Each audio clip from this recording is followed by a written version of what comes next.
Como vocês imaginam, o nosso ser profundo não pode vir ao de cima através do ego, nem através do chakra da raiz, do Muladhara, nem através do segundo centro. Ele tem que vir ao de cima através do coração. O processo iniciático, quando nós dizemos que o processo iniciático consiste em trazer ao de cima o que está no fundo de um ser e ajudar o que está cá fora a ser transmutado lá dentro, quando fazemos este duplo movimento, isto implica que o iniciado avançado, quer dizer, Rumi, Francisco de Assis, Clara, a Madalena, estes indivíduos avançados traziam a alma à flor da pele. O que é, em termos históricos, em termos psicológicos, em termos sociais, altamente perigoso. Portanto, tem que haver uma estrutura, uma defesa. Tem de haver um esqueleto para que isto aconteça. Esse esqueleto, essa defesa, é o self. E um dos processos de fortalecimento do eu é que na segunda iniciação dá-se essa remoção da defesa e o coração começa a dilatar. A pessoa começa a trazer o mundo dentro de si. O gato lá ao longe, no muro, é dentro dele.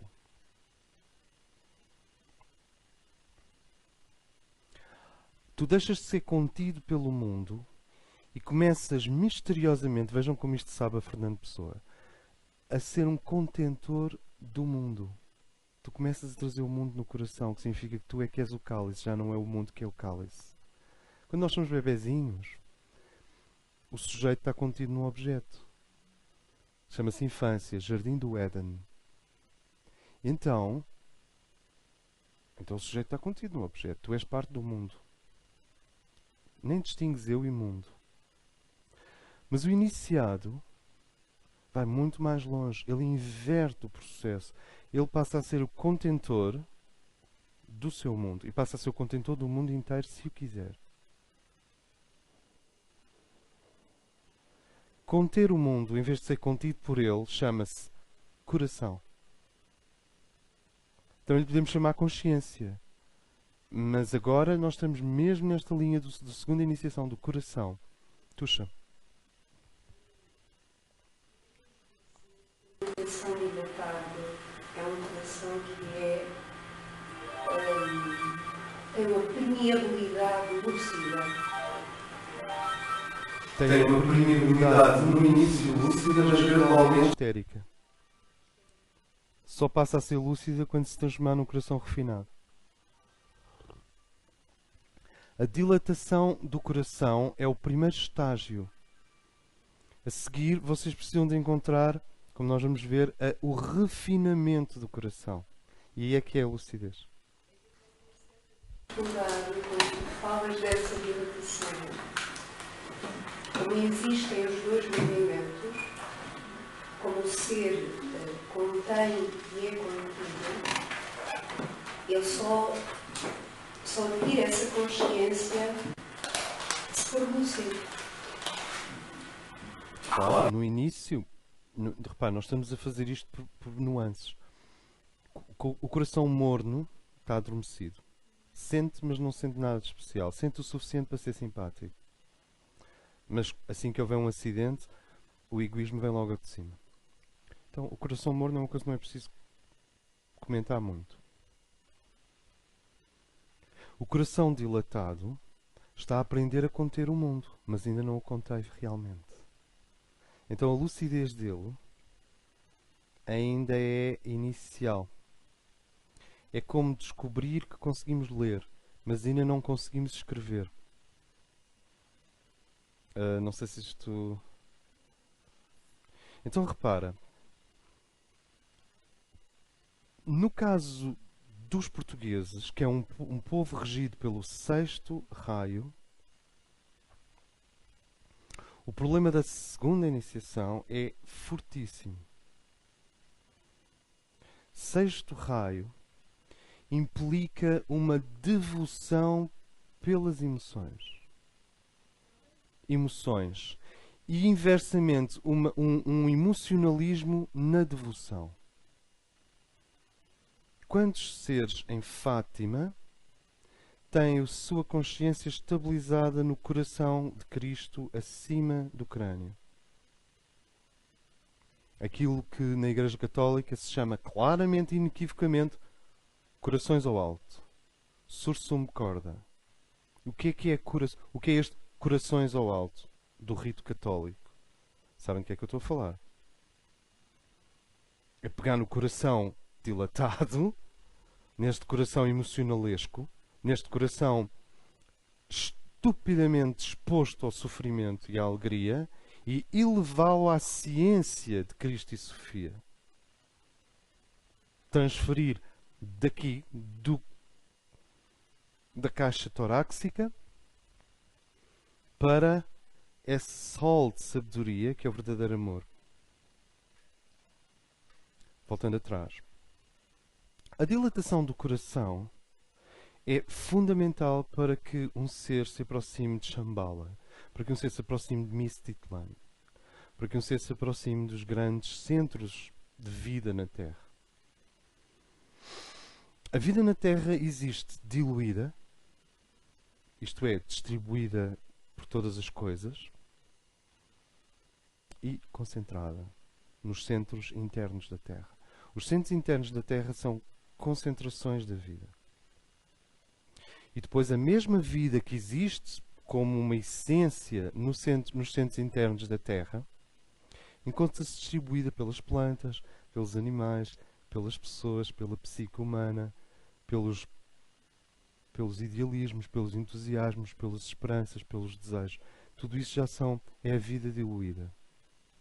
Mas os centros internos da Terra, Ibera, Ibes, Aurora, Mirnajad, Erx, Lish, Anutea, Mistitlan, Shasta, são concentrações da vida. Aí a energia não está diluída, ela está concentrada. Ora, como vocês imaginam, ninguém se poderá aproximar da vida concentrada sem sentir concentradamente a vida. E isso, numa primeira fase, é este rasgão, para usar uma expressão entre o poético e o dramático, este rasgão de começar a sentir intensamente a dor e a alegria das coisas à nossa volta. Uma coisa é certa, o caminho das iniciações é o oposto do tédio. Tu podes sofrer horrores, mas tédio não tens mais. Porque tu estás a ser exposto ao sofrimento e à alegria de uma maneira que antes só no cinema. Antes o indivíduo tinha que pagar 6 euros, que é uma fortuna, para estar ali 2 horas e meia. O cinema é uma das drogas mais interessantes porque tu pagas para te esqueceres que existes. O que é mágico no cinema é que tudo o que está na tela passa a existir e tu não existes. Se tu no cinema continuas com a sensação de existes, o que é que estás ali a fazer? Correu mal. Como? O filme é mau e o ritual liminal, o cinema é entrar no liminal também. O ritual de entrar naquele transe ligeiro que é estar no cinema. Tu tens que entrar em transe, tu tens que validar o mínimo daquilo. Não é como eu, que sou um chato, e os meus amigos que estudaram cinema na António Rui em Belas Artes, quando estamos no cinema, estamos sempre a dizer uns aos outros: mas aquela câmera não está bem. E aquela luz ali, eu não punha aquela luz. E olha, reparaste aquilo, olha agora, cor de pêssego. Aquilo foi artificial. Estamos sempre estamos a falar de fotografia e de cinema. Portanto, nunca compramos realmente o filme. A vantagem é que quando vêm aqueles filmes com cabeças a rolar pelas escadas, tu também é só rir. Porque, quer dizer, isto não é vermelho que se apresente e... De qualquer forma, de repente acaba o cinema. O iniciado tem o seu coração exposto à dor e à alegria do mundo. É muito importante vocês compreenderem isto. Vocês já compreendem isto, sempre compreenderam. Eu estou simplesmente a reproduzir uma coisa que faz parte da nossa vida interior. Então, qual é o espaço para o julgamento? Qual é o espaço para o despeito? Qual é o espaço para a competição? Ou tu estás ocupado, busy, ou tu estás ocupado com o trabalho de Cristo, que é sentir a dor e a alegria do mundo na primeira fase, ou o indivíduo ainda é um colecionador de clipes e agrafos e pioneses. Ainda está na fase da papelaria. Que é o que acontece quando a pessoa está a avaliar os outros e a despeitar e a competir e a fazer filmes acerca do que é que será que os outros estão a fazer neste momento e porquê. E uma coisa que é uma completa mitologia, que é a ideia de que os outros nos querem mal. Os outros são demasiado doidos para nos quererem mal. Já não têm tempo para isso. O planeta já vai muito mais rápido que isso. Já ninguém tem paciência para querer mal a ninguém. Exceto aqueles seriamente comprometidos com as forças negativas. Mas isso é outra coisa, não é? Vocês não conhecem ninguém assim. Nenhum de vocês conhece pessoas seriamente ligadas às forças negativas.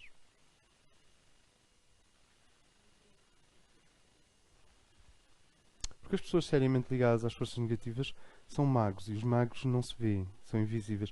Eles existem até no plano físico e andam por aí, mas não estabelecem relações humanas normais. Estou a falar de coisas sérias. Eu tenho uma tendência para falar de coisas sérias. Como?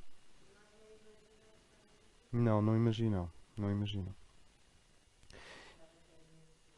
Não, é que uma pessoa mal disposta não é uma pessoa má.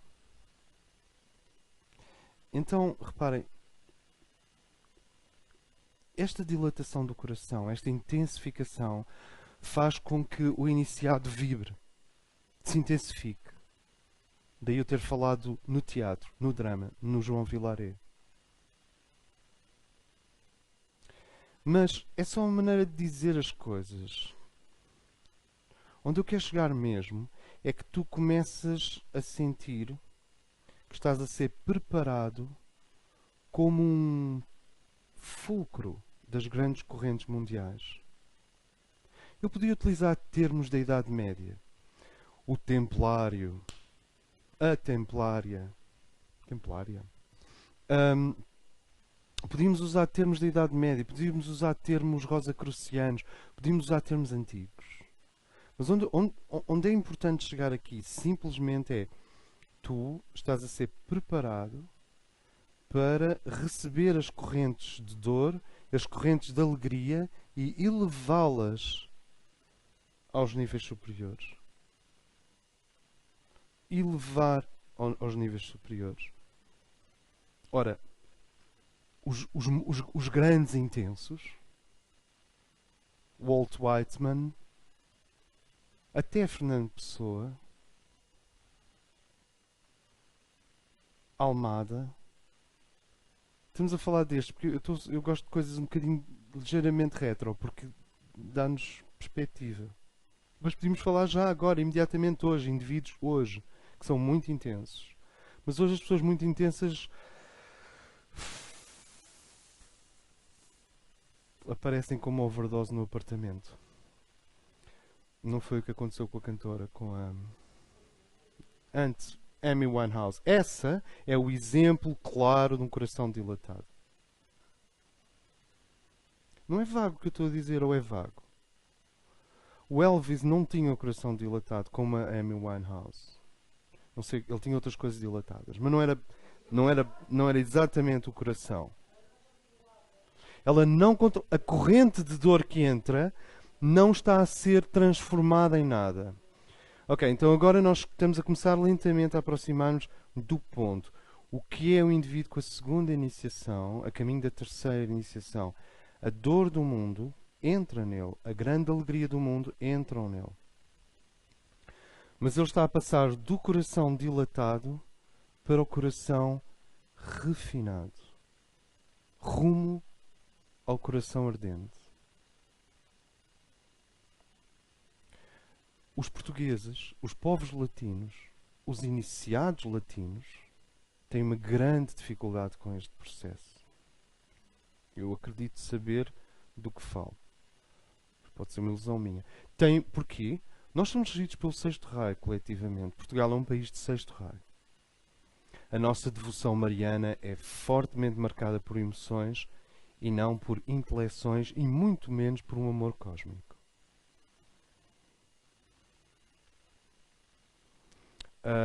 A nossa vida social é fortemente marcada pelo plano astral. Basta ver a forma como os portugueses conduzem.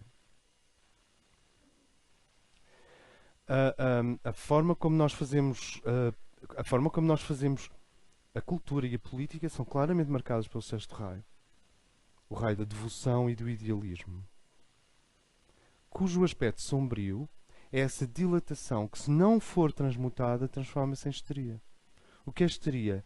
Histeria é sentir antes de sentir e continuar a sentir depois de sentir. É exagerar as emoções. Eu vou explicar. Não vou explicar, vou repetir. Histeria é sentir antes de realmente estar a sentir.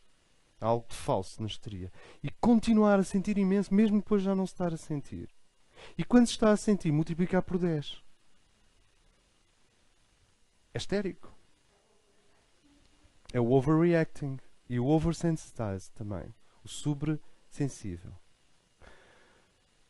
O que é pedido ao iniciado? Primeiro que, se vocês já viveram, ou estão a viver essa dilatação do coração, eu penso que a maior parte de vocês já viveram isso, com certeza.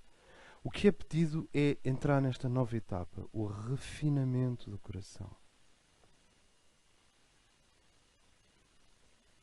O coração refinado põe sempre qualquer coisa onde sente. É ativo. O coração dilatado é tão patológico quanto o coração gordo, só que ao contrário. O coração gordo não sente nada. O coração dilatado está ali, parece, sabe, dança contemporânea. Está completamente intensificado.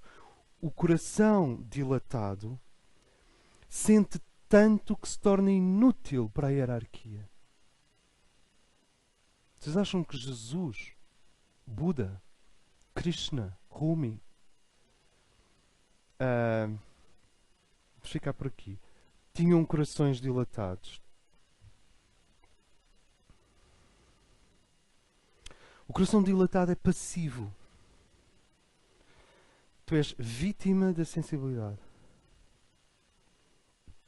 Tu és invadido, devido às tuas virtudes, tu és invadido pelo mundo. E o estar no mundo, em termos psicoemocionais, é desestruturado.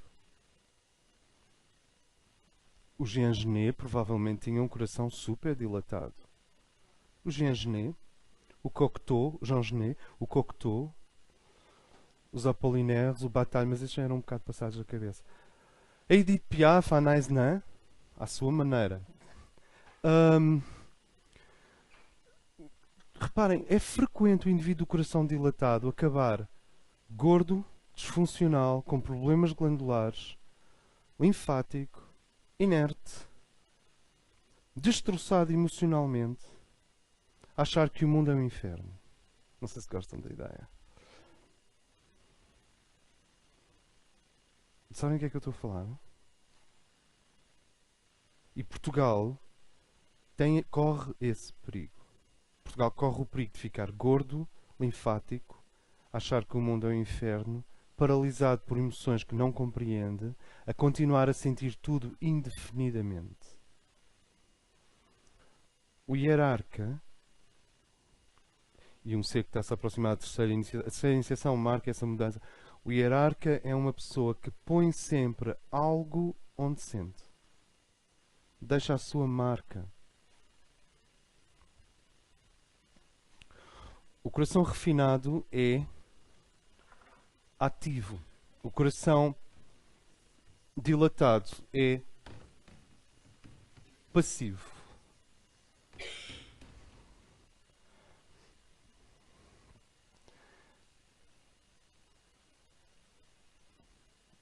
Helena Rurick podia ter sido um coração dilatado para o resto da vida. E aos 20 anos, e aos 30, até aos 40 e muitos anos, ela era claramente um coração dilatado. Então os russos. Mas a partir de um certo momento, observem as feições dela à medida que ela envelhece. Observem. Eu não sei se a Blavatsky. Observem as feições dela. Ela começou a ficar cada vez mais aguda na forma de sentir. Ela deixou de ser passiva. Deixou de ter um coração passivo. Passou a ter um coração ígneo. O que é o refinamento do coração? O que é esse outro coração, esse novo estágio do coração? Que te tira do subterrâneo, do astralismo e do emocionalismo virtuosos. Que te tira dessa emoção sem fim que marca a saudade portuguesa, que marca o marco português. Como é que a pessoa dizia ao mar salgado, quanto do teu sal? O homem está com o coração dilatado. E depois o que é que tu vens a descobrir? Que morreu com uma cirrose. Quer dizer, se percebem onde é que eu quero chegar? Eu tenho todo o respeito. Ele é um dos nossos iniciados. Mas vamos devagar. O facto de ser um gênio de literatura não o exime desse refinamento final do coração.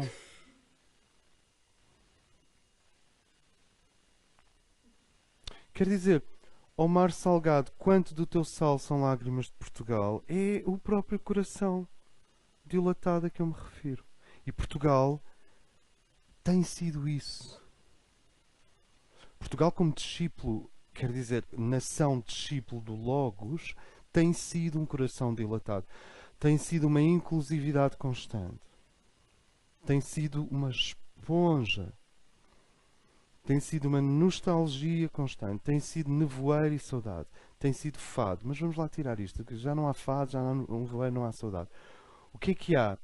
Há o hábito crónico de sentir mais do que necessário. De perpetuar o sentimento como uma droga, de perpetuar a emoção como uma droga, de ficar a arrastar-se no mundo das emoções virtuosas.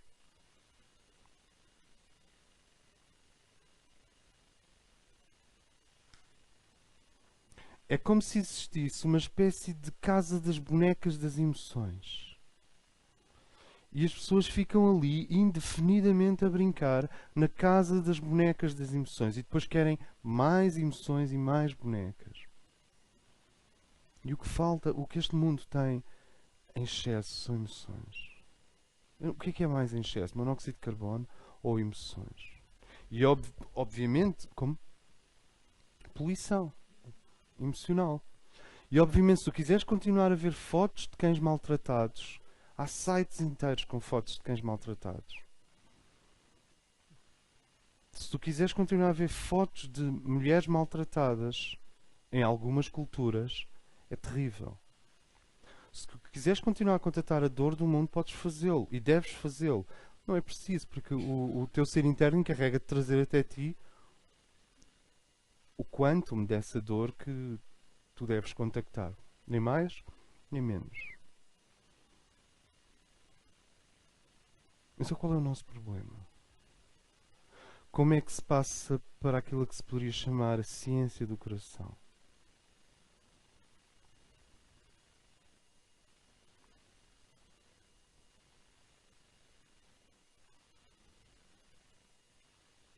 Sem esta passagem de um coração desestruturado, vamos tentar desenhar um coração com uma forma hipersensível.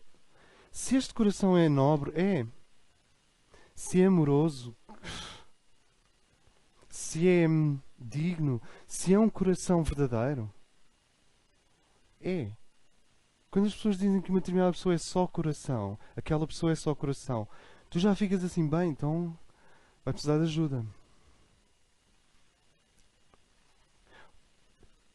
Quando se diz que o amor chega, Não se está a falar deste amor dilatado. Não se está a falar desta dilatação do coração. E olhem que eu não estou a falar do plexo solar, estou a falar do coração. Se o indivíduo não estrutura o seu centro cardíaco, é esmagado pela dor do mundo e já agora é esmagado pela alegria do mundo. É como se o resto da existência para ele fosse uma alternância entre dor e festas Vodafone. Aquelas festas à beira-mar, com toda a gente a dançar ao pôr do sol. Festas Vodafone. Então, tu ficas entre esses dois e o indivíduo não consegue tornar-se um transmutador, um criador com o coração. A passagem do coração dilatado para o coração estruturado é incontornável no processo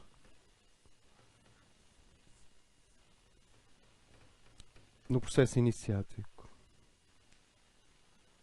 Aqui o indivíduo irá ficar indefinidamente sentindo, chorando, rindo e passando dos grandes choros para as euforias. Ao lado de cada repartição pública há sempre uma pequena feira popular. Ao lado do Departamento das Finanças há sempre uma pequena feira popular. Então, isto é essencial. O coração tem de passar por esta fase.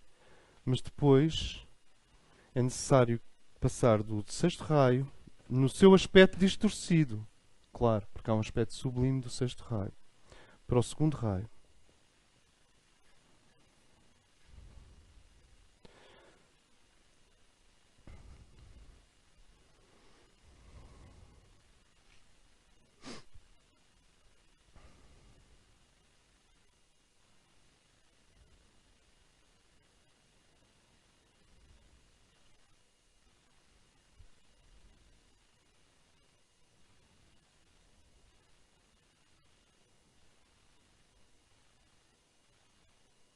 Quando nós olhamos, fotões entram na nossa retina, atravessam o nervo óptico e produzem imagens no córtex visual. A direção é de fora para dentro. É curioso porque nós temos a sensação que quando olhamos para fora, mas de facto estamos a ser penetrados. Os olhos são gaiolas de fotões. São absorvedores de fotões. Os fotões que entram já não saem mais, estão a produzir imagem. Sabem quais são os fotões que batem e voltam para trás? São os do brilho dos olhos. O brilho dos olhos. Quando a pessoa tem os olhos muito brilhantes, aquilo são fotões que batem e estão a voltar para trás. Também podes ter fumado AX, também ficas com os olhos brilhantes. Mas com a população em geral, entra, bate na retina. Uma boa parte desses fotões é levada até o córtex visual e forma a imagem. E depois alguns voltam para trás, que é o brilho. Olhar é passivo.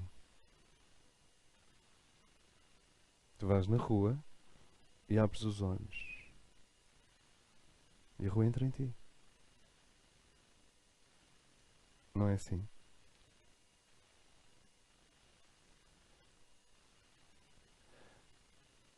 Depois existe o outro estágio, em que tu já não estás a olhar, tu começas a ver. Olhar é simplesmente não ter os olhos fechados. Ver já é muito mais consciente. Ver, tu já estás a tornar-te seletivo. Tu dás mais importância a um candeeiro do que a uma árvore. Dás mais importância a uma árvore que a um candeeiro. E começas a ver. Aí uma corrente de mente, uma corrente de inteligência, uma corrente de consciência já está a misturar-se com o ato de olhar. Até que há o terceiro estágio em que as pessoas dizem assim: quando ele olhou para mim, eu senti uma coisa que nunca senti antes. Então, mas ele estava a receber a tua imagem no córtex visual dele? Ou estava a usar os olhos dele para pôr qualquer coisa dentro de ti? Veem como o olhar pode ser nas duas direções. Ver uma paisagem é passivo. É meramente olhar. Quando tu vais a uma galeria de arte ver pintura, tu já não vais meramente olhar, já reparaste? Tu já vais mais para ver. E depois existe o olhar ativo. O olhar ativo é quando um ser permite que o seu ser interno use os seus olhos para trazer o céu à terra. É ativo. Os mestres curam com o olhar. Então o mestre Moria é limpinho. Aquilo basta um olhar e tu acabou. É uma enciclopédia, não há mais dúvidas. Um olhar. Eu vou repetir. Com o mestre Moria, tu não podes dizer que ele vê ou olha. Ele cria com os olhos. O olhar é ígneo, é ativo. Você entende o que é que eu estou a falar? E há olhares que são ígneos. Há fotos de anciões, de pastores da Arménia, de mulheres turcas, daquelas que têm a cara já muito engelhadinha, mas o olhar já passou de passivo a ativo. Há crianças que têm um olhar passivo e há crianças que têm um olhar ativo. Há jovens que têm um olhar passivo e há jovens que têm um olhar ativo. O que é que está a acontecer? No olhar passivo, a energia entra, os fotões entram, formam uma imagem no córtex visual, dissipam-se. No olhar ativo, não interessa os fotões que entram, o que interessa é o que está a sair. Os olhos são membranas duplas. Entra e sai. Senão não podíamos dizer que eram espelhos da alma, teríamos que dizer que eram gaiolas do mundo. Não sei se me faço entender. E os olhos não são só gaiolas do mundo, quer dizer, onde o mundo fica preso sequencialmente através de imagens. Os olhos são espelhos da alma. E se mais do que espelhos da alma, os olhos forem o verbo, forem discurso também, forem criação. Nesse sentido, a passagem de um coração passivo a um coração ativo é exatamente a mesma. Qual é o trabalho? O que é que eu posso fazer? Como é que o que é esta elevação do coração? O que é isto na Igreja Católica? Corações ao alto. Sursum corda. Vou andar um bocadinho para trás.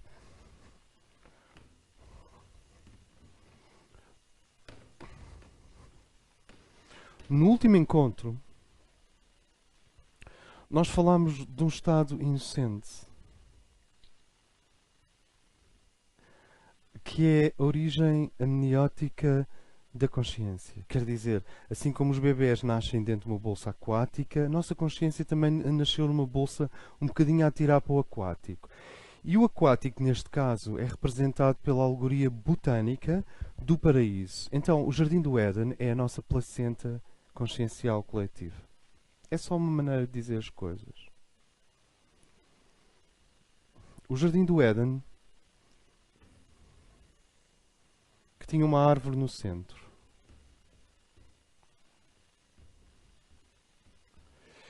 E depois tinha o Adão e tinha a Eva. Não tinha a Eva.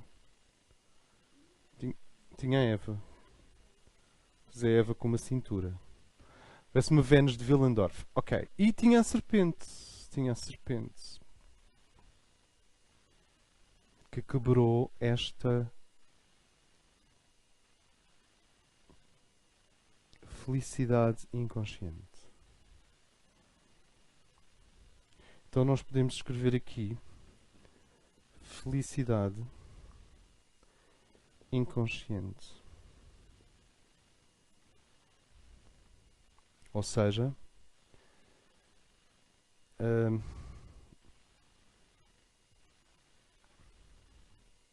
o sujeito está contido no objeto.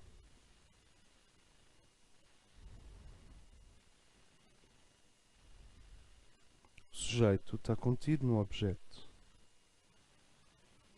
A criança está contida no mundo. Dá-te lá? O sujeito está contido na cruz. E depois falamos da Jerusalém Celeste, que também tem uma árvore no centro e tem todas as 12 nações. As 12 tribos de Israel representam as nações sacerdotais do mundo. Tem estas 3 portas, as 12 portas.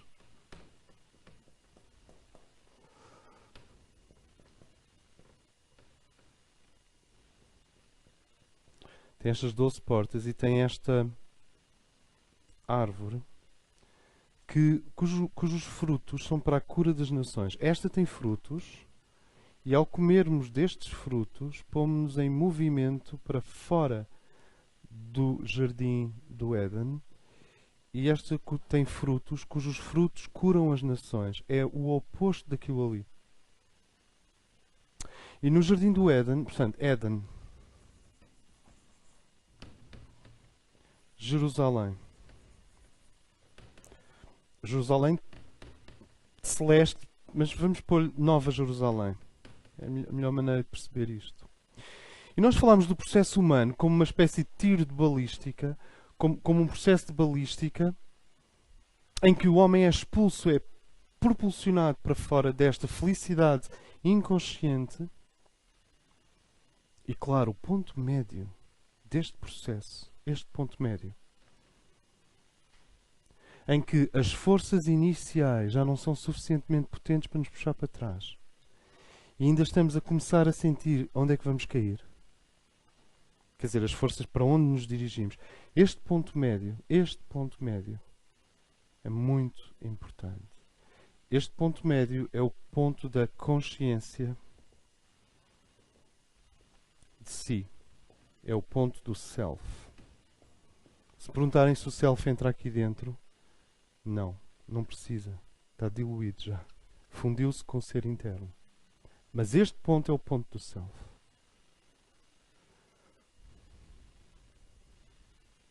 E então, a Jerusalém Celeste, a cidade de Deus na Terra, é composta, contém uma felicidade consciente e não uma felicidade inconsciente, a que eu vou chamar bem-aventurança.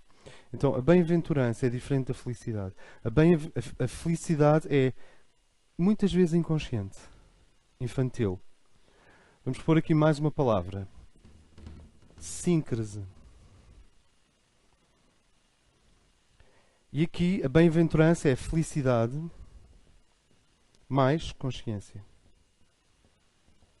Portanto, síntese.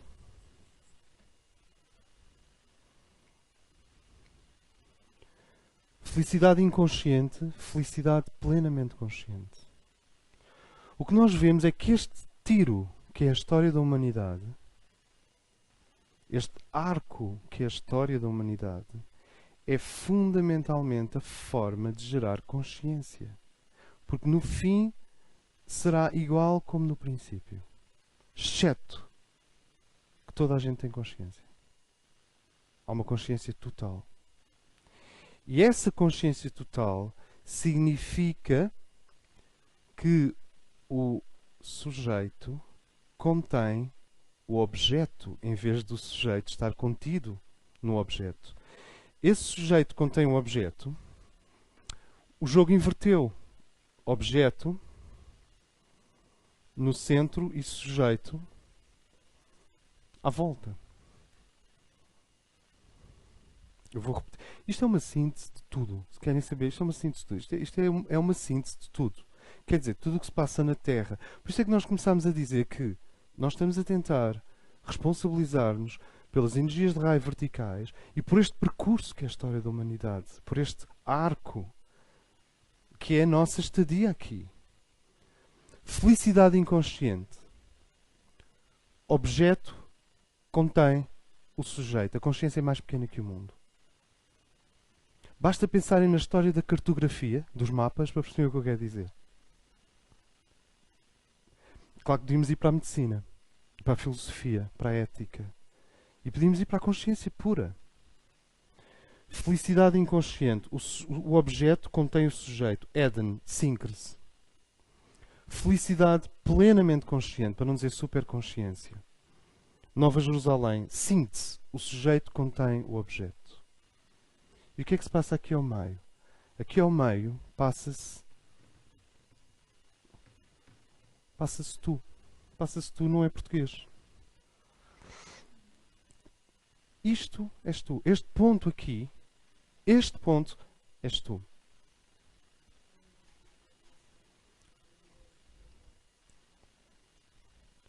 De tu para trás é progressivamente mitológico ou religioso. Não, mitológico ou supersticioso. Há 3 palavras que descrevem o arco até ao self. Para não falar de ignorância. As palavras são mito, superstição, pensamento mágico. Mito, superstição, pensamento mágico. É claro que o mito não diz que uma coisa é falsa. Há quem diga que o mito, que a Jerusalém Celeste é um mito. Ele não diz que uma coisa é falsa. O discurso é que é um discurso em que a consciência ainda é mais pequena que o mundo. A superstição, então, claramente a consciência tem medo do mundo, e na magia a consciência tem medo do mundo. O que define a tendência para a magia é o medo do mundo. Eu sou pequenino, o mundo é muito grande, deixa-me ver se eu me consigo... Vou fazer aqui um esquema. Exatamente. Mito é uma forma de explicar a realidade às crianças, ou aos seres pré-self. Magia é uma forma de nos defendermos de um mundo que nos contém. E nós não queremos ser assimilados. Superstição é, digamos, a magia ao quadrado. É todo o pensamento espiritual incipiente, primitivo. Mito, superstição, magia. O que acontece aqui ao meio? A meio do arco, nós falamos de consciência, cultura, linguagem, mas agora vem a melhor parte. Psicologia. E na parte final do arco falamos de iniciação, superconsciência, ocultismo,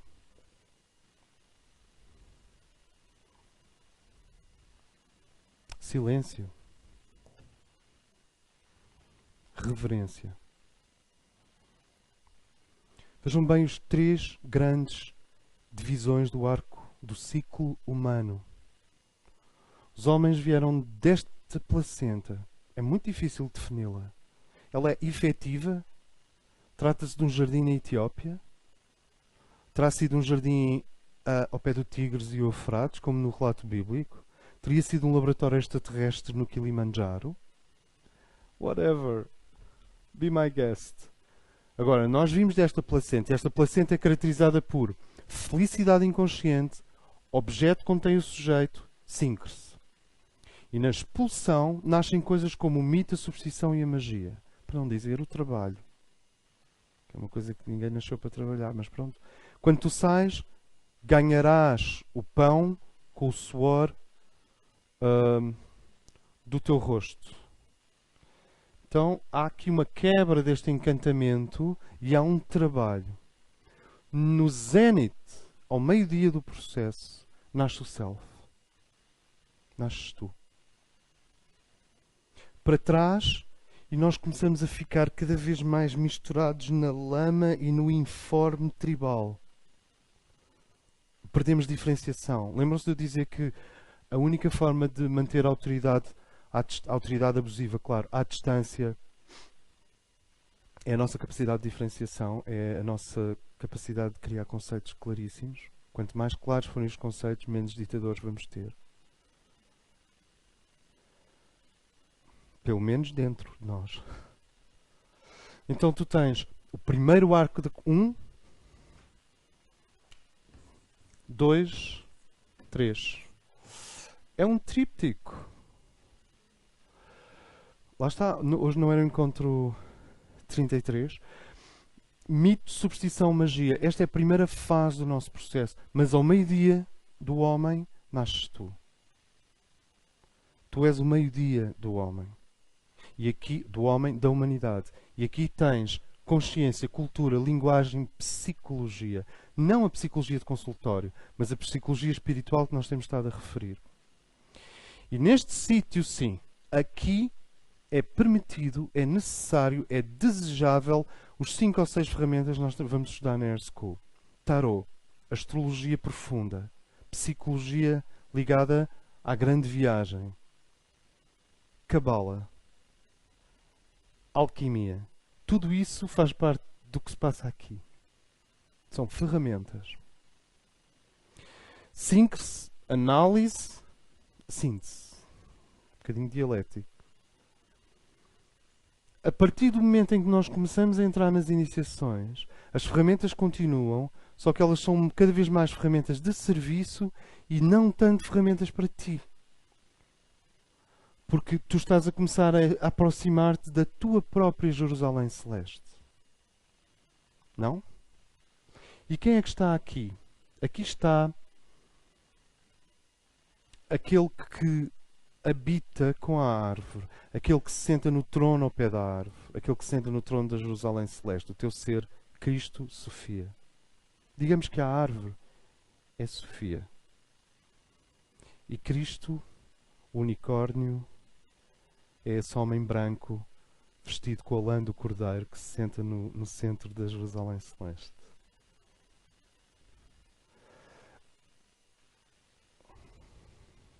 Repara, são 12 entradas e a astrologia fala de que tu aqui estás dividido em 12.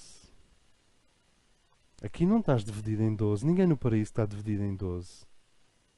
No paraíso não há tarô. No paraíso não há 21 tábuas do tarô. No paraíso não há Sephiroth. No paraíso as 10 Sephiroth são uma só. As 21 anedotas do tarô são uma só. As 21 histórias curtas do tarô são a mesma história, são uma só. Os 12 signos zodiacais no paraíso é um cavalinho branco aos pulos. Não sei se lhe vou chamar unicórnio. Mas é um lindo cavalinho, nunca viram um lindo cavalinho branco aos pulos? Na feira da Gulgã. No paraíso não há nem tarô, nem astrologia, nem numerologia, nem gemátria. Tu não te perdeste o suficiente para precisares de ferramentas. Perder? Não. Porque este arco é ordem. Todo ele é científico. Todo ele é ordem. Isto não é um processo de erosão caótica da consciência paradisíaca. Isto é um processo em que o paraíso é deixado para trás como uma placenta. Em que a consciência atinge o meio-dia e nasce o self. Este é o lugar do self. E self igual a consciência, cultura, linguagem, psicologia, ferramentas espirituais. Tudo isso tem a ver com o self. Para não dizer fashion design. Podem pôr a moda lá, mas atenção. O arco não termina no self. Ele depois, há aqui a força de gravidade da felicidade suprema. Eu vou repetir. A força de gravidade, a força de atração da felicidade suprema. Os tibetanos sabem muito bem o que é isto. Essa força de atração de Shambhala. Então, tu depois entras no processo pós-self. Da higher self. Percebem porque é que se utiliza o termo higher self? Paul Brunton não dizia self para se referir ao eu superior. Usava o termo higher self. Ego, self, higher self. Ego, self, higher self. Avatar. Aqui dentro. Avatar. Isto é tipo uma breve história de tudo. Claro que objeto, sujeito, objeto. O que é que acontece no self? Acontece uma coisa terrível. O objeto do self é o self. De repente, o sujeito está frente a si mesmo aqui. Aqui, o mundo contém o sujeito. Olhem para as crianças a brincar num jardim de infância. O mundo contém o sujeito. Por isso é que lá está um adulto, não é? Para protegê-las.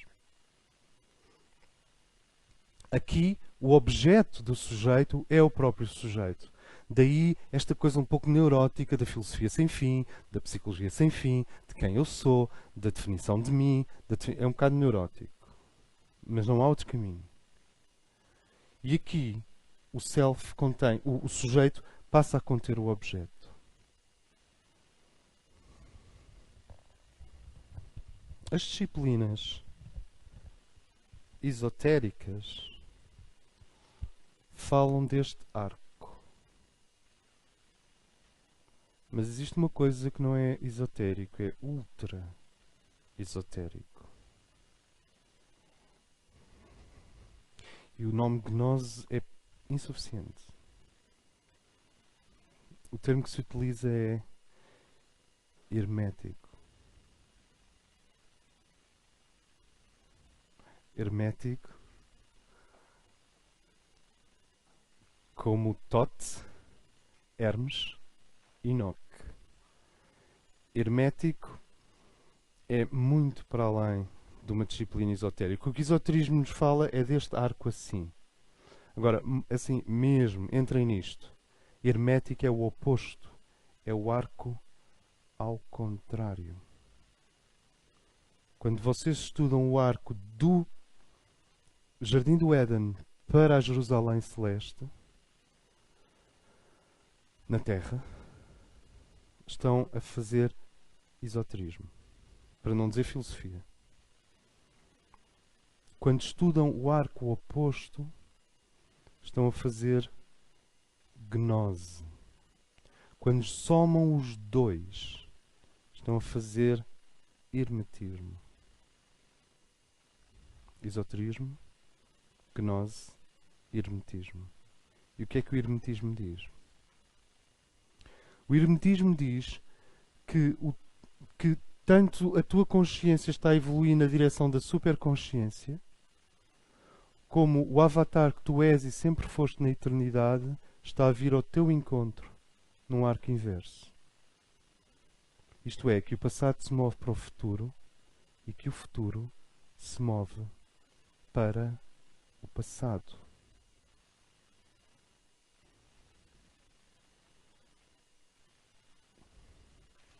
Quando um ser começa a sentir a radiação do seu nível avatar, o que é que achas que ele vê nos outros? O que é que tu vês nos outros? Como é que tu vês as pessoas?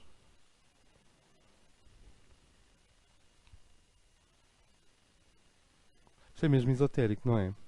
Não é hermético. Começas a ver o avatar nos outros. A nossa psique funciona numa primeira... Ok. Mas eu também vou acabar já.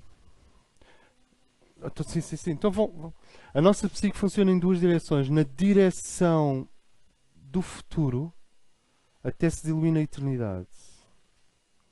Essa é a psique que se desenvolve progressivamente.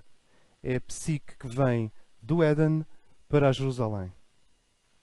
Olhem para vocês. Olhem para dentro. Vocês vão sentir claramente uma fita que se tem vindo a desenrolar. Qualidades que têm vindo a ser desenvolvidas. Descobertas. Flashes. Momentos iniciáticos na nossa vida. A primeira ida à escola. A primeira vez que ficámos sozinhos na cidade. A primeira vez que pagámos uma coisa com o nosso dinheiro. A primeira experiência íntima. A primeira viagem. A primeira. Tem tudo a ver com este cérebro, não tem?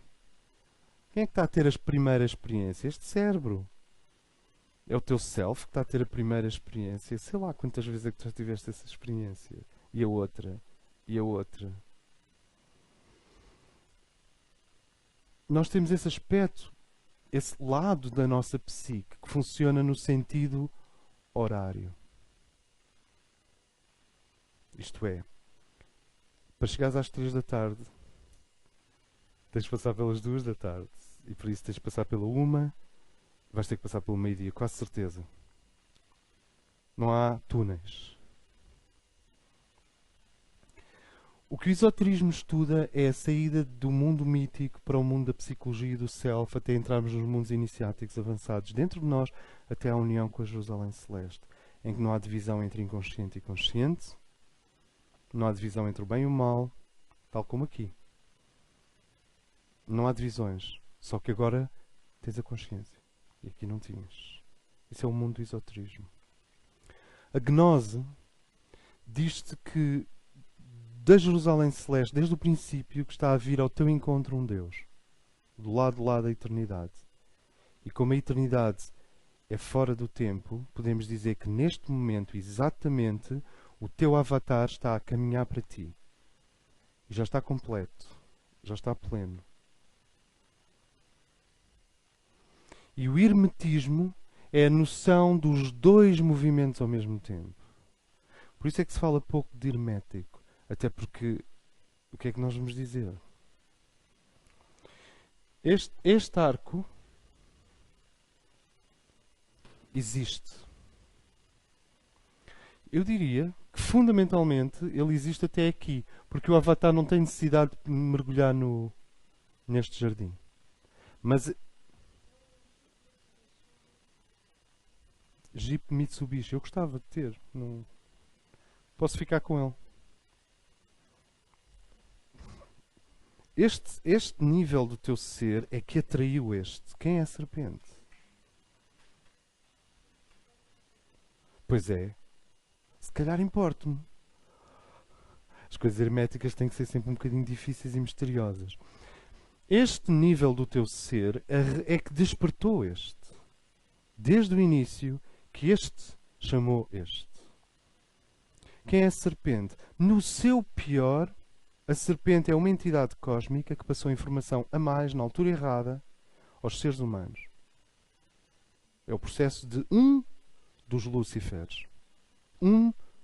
Lucifer é o nome de toda uma hierarquia de seres.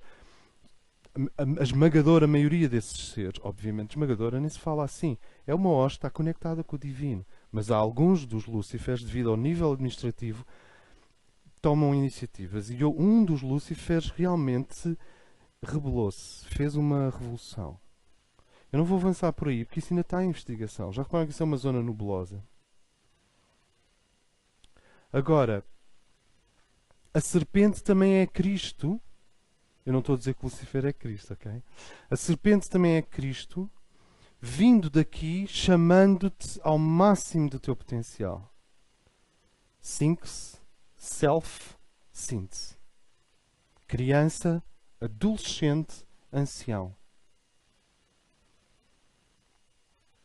De onde que, assim como tu caminhas para o teu próprio céu, o teu próprio céu caminha para ti. O movimento inverso existe.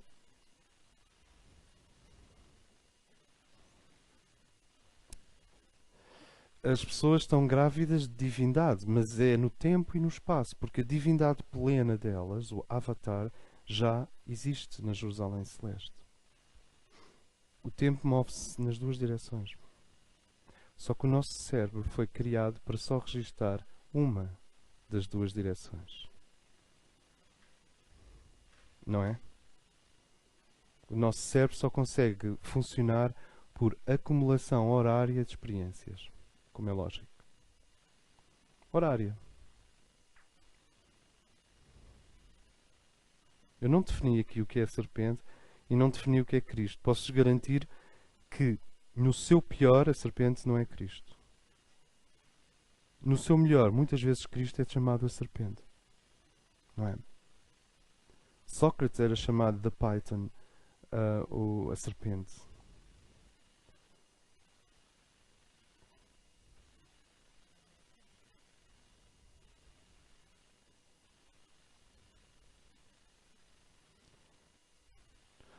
Ora, esta radiação que vem da eternidade para o tempo e que funciona ao contrário dentro de ti, é algo que o discípulo precisa de aprender a reconhecer em si. Quieto, quieto, quieto, quieto. As pessoas não sabem estar quietas.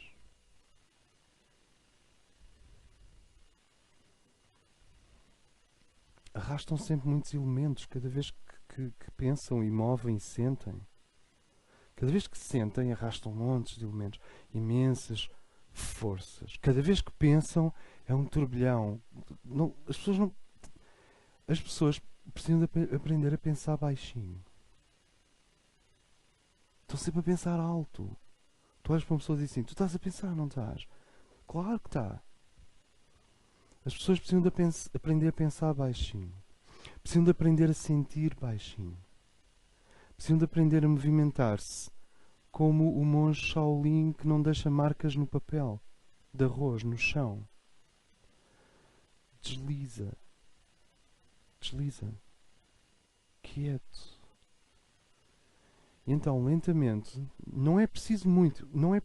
Então, com o interdimensional e os portais que estão a ser ativados na Terra, lentamente, tu começas a sentir, ei, eu estou a vir da eternidade para aqui.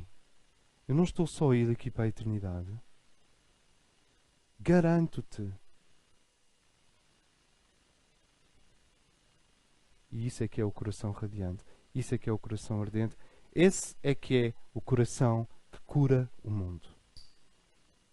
Enquanto nós estamos no nível psicológico, esotérico, tu tens o coração destruturado, a grande força da dor do mundo e da alegria do mundo entrou em ti e tu estás eletrocutado pela intensidade do mundo, que é bem-vinda, mas não tem fim e não leva a lado nenhum.